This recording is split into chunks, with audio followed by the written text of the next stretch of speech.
Hello, Editing Emily here. So this video was filmed over the August long weekend.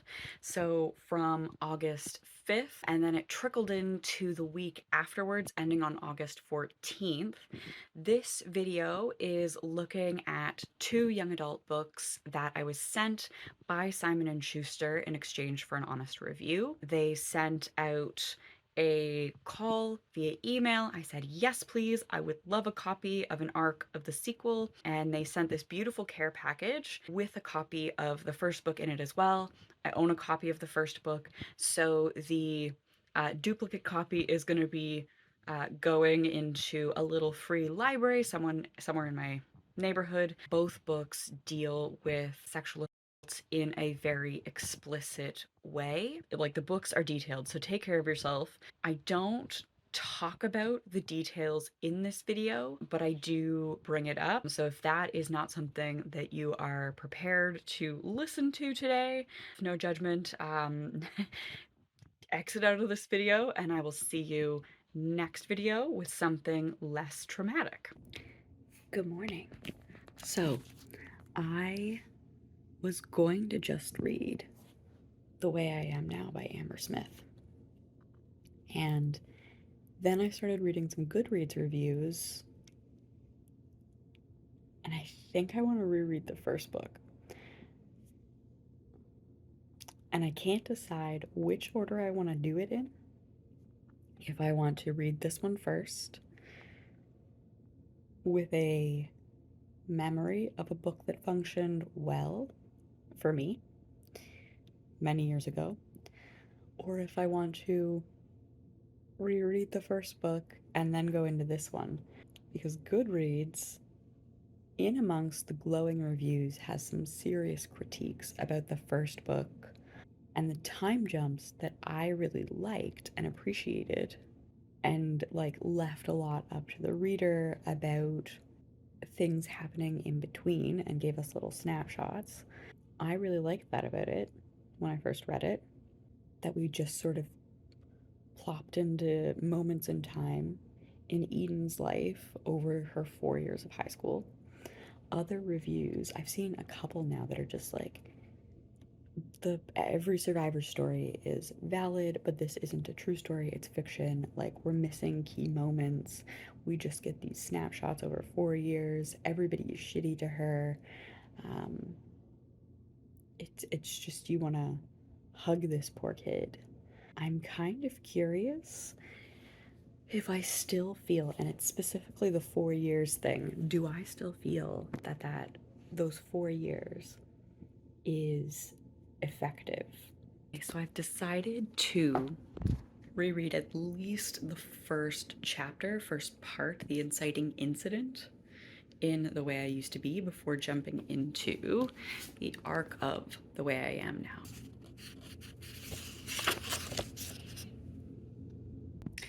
Okay, so remember how I said I was gonna read just the first part? I'm now on part 2, her second year of high school.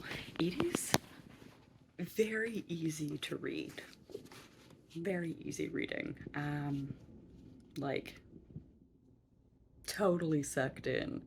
So, yeah, I'm probably gonna reread The Way I Used to Be before I read The Way I Am Now. All right, good morning. So I just finished The Way I Used to Be, which is the first book that the arc that Simon & Schuster sent me. It's the sequel, so I'm now prepared to read the sequel. Wow, that book is dark, in places graphic. Her parents are terrible, like really unobservant, like really uninterested in interrogating this like massive shift in their child post-trauma. And that is really shitty. And also the brother, he's pretty shitty. So I am curious about this sequel. So Eden is going to reconnect with Josh Miller, who is the guy that she like first turned to after being raped and realized that she could sort of like attempt to have control over her body by having meaningless sex. And so she held this guy who really liked her, who was really sweet, at a distance, and basically used him for sex to try and like reclaim agency over her body post-trauma. And so this is them getting together and trying to have a real relationship based on the blurb. So I'm curious if because this was, the original book was published in 2016, it was her debut novel, I believe. So with,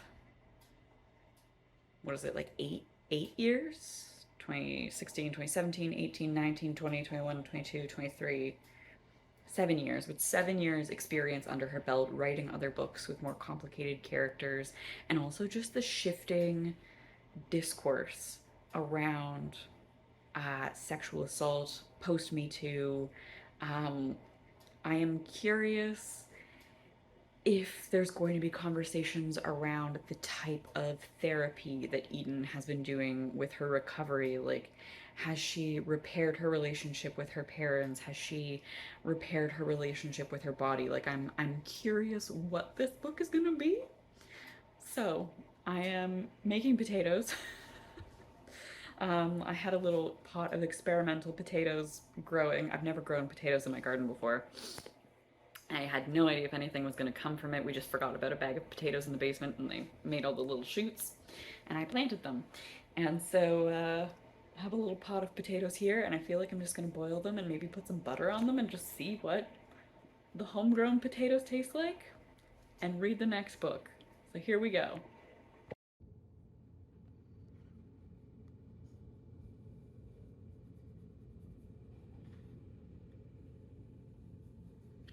This is how he tells us he wants more pets.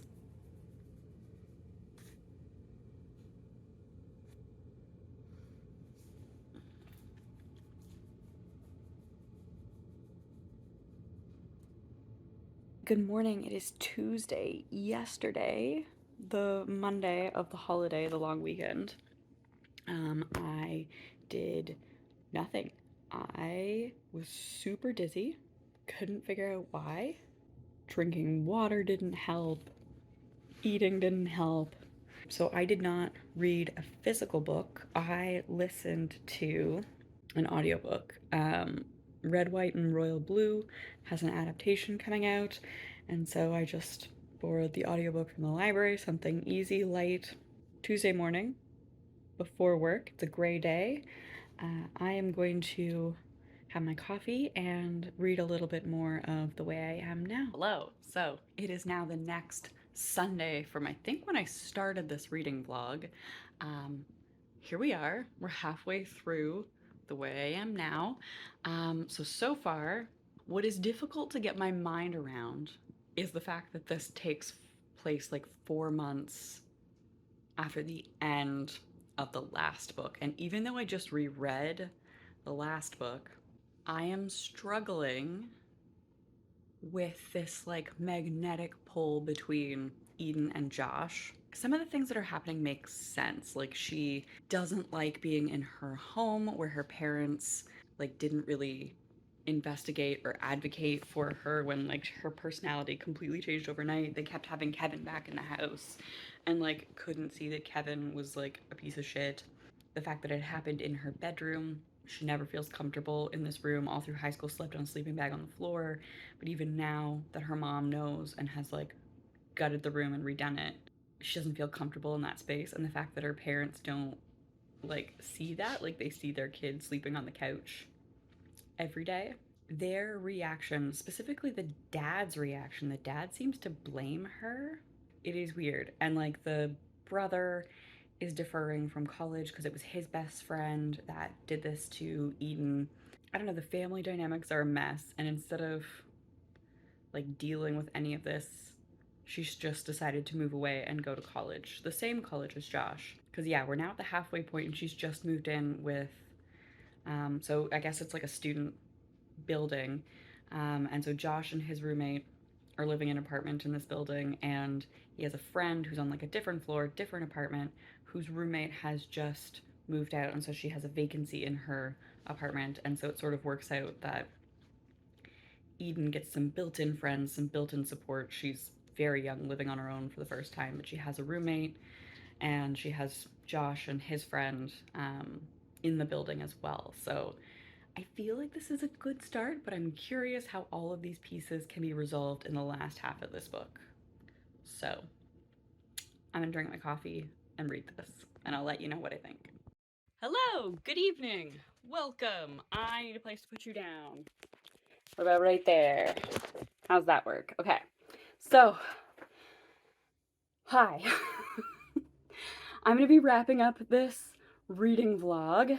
This has been an incredibly busy day, heading into an incredibly busy season at work. I should have taken a sabbatical. I should have taken the summer off and like been explicit about that in like a video. It's too late for that now. So I finished The Way I Am Now by Amber Smith. So it's following The Way I Used to Be, which chronicles the experience of living with trauma over 4 years of high school. So when Eden is 14 over Christmas break, her brother's best friend, who has been like basically treated like another child, sexually assaults her, threatens her that if she ever tells anybody, like he'll kill her. This act of violence causes her to go from this like goody goody band geek nerd to somebody who spends a lot of time using drugs and having meaningless sex. So it seems like her approach to dealing with the sexual trauma is to then go and like, I don't know if I want to say like take control or like take her power back. But so she has a lot of meaningless sex while high over the 4 years. And one of her very first relationships, she picks out this jock who's actually very sweet, very nice, but he's 18 when she's 14 and she lies about her age. And she chooses him to be like her first consensual relationship. And she's very much like using him, and he's very much in love with her, like really. And then he learns how young she is and that like he could be charged with rape because she's a child, and like he didn't know that there was that big an age gap between the two of them because she lied about her age. And so they break up, and they always sort of circle back to each other. 4 years later, Josh is the first person that Eden confides in and is like, hey, this is what happened, my life is falling apart, like I'm at my rock bottom. And she finally tells him. In sort of breaking that seal, it's what allows her to tell her parents and to get involved in a case where two other women, including Kevin's sister and his girlfriend Jennifer, are wanting to press charges. And so she comes forward as well. And so this second book takes place 4 months after this revelation. Josh is in college. Eden has decided to drop out of high school and sort of continue online learning at home. Like she wants to move away. She wants to get out of her house, out of her bedroom where it happened. And she ends up moving in the same apartment building as Josh. They have this very like high intensity relationship, and there's a lot of baggage. Like now that Eden is reckoning with her trauma and dealing with it through therapy and medication, like sex isn't just meaningless anymore. Like it's almost like she took that trauma and put it in a box and then like behaved over here. And now that she's opened up this box, things like sex and drugs and drinking are all, and crowds, being around people, going to parties, are all things that are really hard for her. And so it's really them like working on this relationship, building trust, and also Eden working towards the trauma and re-traumatization of going for a hearing and then going to trial. Obviously, Kevin has a lawyer who is poking holes in things that are very traumatic. Like for somebody who has had, like who was so young, she was a child when Kevin, who was an adult, I think he was almost 20 when he did this to her. That like the lawyer's like sticking point, for example, is like, did you ever say no? And she has to answer the question, well, no, I never said no. But he also never asked a question, right? It's like those kind of sort of disgusting lawyer logic things. And it's very frustrating. An interesting look for sure at like college athletes and like what colleges will do to protect their athletes, because Kevin is a college athlete, and it's not his parents who are funding this lawyer, it's his college, where he is a basketball player, I believe, that are funding this trial. And like the rhetoric around this stuff is still very true. Like if you think about very public trials like Brock Turner, Chanel Miller, Know My Name, that memoir, chronicles something fairly similar. Like it's a true story. It's her account. Through that, you get to sort of see how going to trial, pursuing justice, necessarily involves like re-traumatizing, reliving your trauma, telling the same story over and over again, having someone nitpick like what you were wearing. Did you say no? Golly, you were unconscious when this happened, but did you say no? Like, it's so frustrating. It is so frustrating to read. I do kind of like that we get to see this follow up, that we get to see Eden going to therapy, taking medication for anxiety, depression, and insomnia. Like, I like that she works through things with her therapist. Like she works on some of her trial stuff with the therapist, like her statements. She works on how she's going to tell people things with her therapist. I like that. We see some positive representations of therapy. I thought it was relatively easy reading. It is kind of like insta-lovey. Like I don't know that I buy the relationship. It's just already a character that we know. Like if you want to continue Eden's story, it sort of makes sense to use this character that we already know, that she sort of has this pull back to because of her childhood, and her young experience with him. He's her first love. Um, so I think it's easy to include Josh, but I don't know that I necessarily needed to see Josh's story. I enjoyed seeing Eden 4 months later. I enjoyed seeing Eden like living in the aftermath.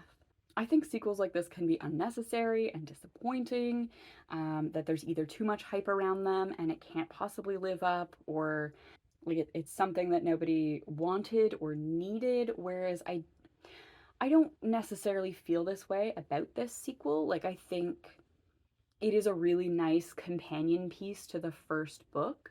And I think if they had come out closer together, I wouldn't be questioning like why. Like obviously Amber Smith mentions, I can't remember if it's in the first book or the second book, that she is a survivor of a sexual trauma. And so this narrative is very personal to her. So maybe this is just something, again, that she needs to like write through for herself, and having this sort of like logical flow from one book into the other now makes sense. Having read The Way I Used to Be when it first came out in 2016, like I was perfectly happy with the ending. I had sort of an idea of where Eden's story would go. I didn't necessarily need to see it, because like we know that trials are difficult on survivors. It's incredibly difficult. I wasn't necessarily needing it, but I think if like a new reader, like a new reader to Amber Smith comes to this now, I think it is a satisfying follow-up. I think it's a logical follow-up. I think it nicely wraps up Eden's journey towards healing, towards um, sort of developing a personality again, because she spent so much time like afraid and on drugs and just like reacting and like numbing her feelings, that it's nice to see her pick up the clarinet again, to start to go jogging with her roommate. And like the roommate's an athlete, she's a swimmer, and so like she's into like healthy eating, so like Eden's learning to cook, you know, like taking like ownership over her body and caring for it, opposed to before when she was like smoking and drinking and doing drugs and having like willy-nilly hookup sex unprotected while intoxicated. Like that's a lot of risk, like a lot of not caring about her like physical body. So I think that in this book we see Eden sort of reconnecting with her physicality, with her body, and we can see that with her by the end, taking care of it, like actively choosing to put good things into it, to do nice things for it, like to not smoke, to exercise. And like I saw those not as like another unhealthy obsession, but rather as a thing that Eden was doing to recognize that her body is worth taking care of, that she is worth taking care of. I just have to thank Simon and Schuster for sending me these books. The Way I Am Now is coming out in November. It's coming out on November 7th, 2023. And if you read the first one, I would recommend picking it up. If you are looking for young adult literature that deals with sexual violence and trauma for whatever reason, I do think that these books are good for starting a conversation. I do think that they are pretty explicit about the details of the sexual assaults. Like both of them, even this one. The second one, because Eden does a lot of like living in two times. Like she's both living in the past and present at the same time. Whose theory is that? Is that Walter Benjamin, when you experience a trauma that like you are never fully in the present? Like you always exist in two times. You bear witness to this trauma over and over again, and it is explicit. I think if I were giving this to a young person, because this is young adult literature, if I were giving this to a young person, I would propose a buddy read, and I would propose opening up conversations around consent. I feel like I'm getting old, or maybe it's just the job, but I feel like I wouldn't hand this to a young person by themselves and be like, go have fun. I would want to like be a resource and be like, hey, this book covers some tough topics. Like, I am a safe human for you to talk through these topics with me. Like, I am here to listen. Like, I would definitely open myself up as a resource if I were giving this to a young person. I have been absolutely swamped with work. We're getting into the crunch time for the festival. After the festival, end of September, rest of the year into fall is sort of our slow reporting planning season, and I will have much more time to get back into making videos. Thank you all so much for watching. Thank you to my patrons who make videos like this possible, who keep me motivated. I love it. Thank you so much. And I will be trying to get as much content out as I can in the next little bit. And if that doesn't happen, it will be post-festival. We'll get back into some regular video making post-festival. So September 16th, 17th are the festival. I have been warned that the lead up to the festival expect to be dead. Today's August 14th. We're basically a month away from the first day of load-in into the park where we're setting up the festival. So, ooh, that's a scary thought. I just noticed that now. Fuck me. Okay. Thank you all so much for watching. I hope that you are all doing well, that you are staying safe, and I will see you very soon. Bye.